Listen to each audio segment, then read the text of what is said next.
Right now, Senator McCain says he'll vote yes, Senator Collins still undecided. The Senate convened at 10:30 a.m.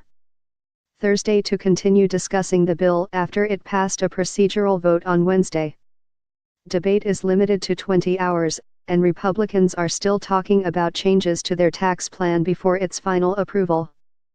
Though Republicans sound optimistic, party leaders still do not have firm commitments from enough senators to ensure the bill will pass.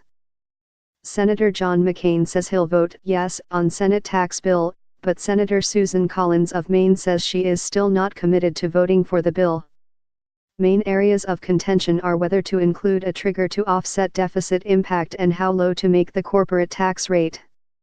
Senator John McCain, the Republican from Arizona who was the deciding vote against repealing the Affordable Care Act, said on Thursday that he will vote in favor of the Senate tax cut bill.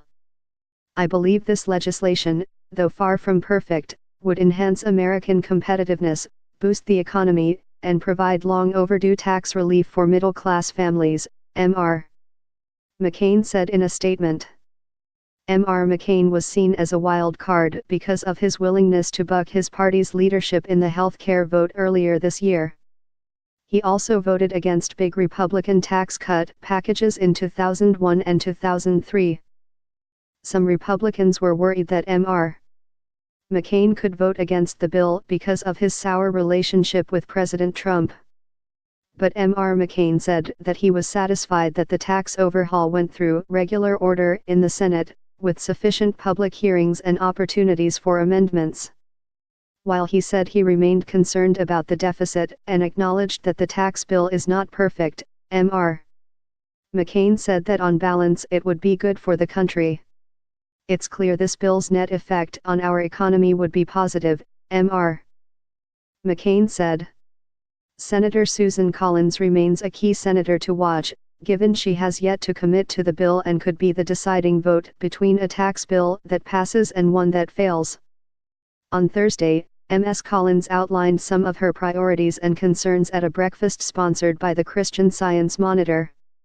On her vote, Ms. Collins said she remains concerned about the impact of the Senate plan to repeal the Affordable Care Act mandate that most Americans buy insurance or pay a penalty, and also wants to ensure that taxpayers can continue to deduct some state and local taxes, a provision known as SALT. Ms. Collins said that as of Thursday morning she was optimistic about the measures after conversations with President Trump and Senate leaders.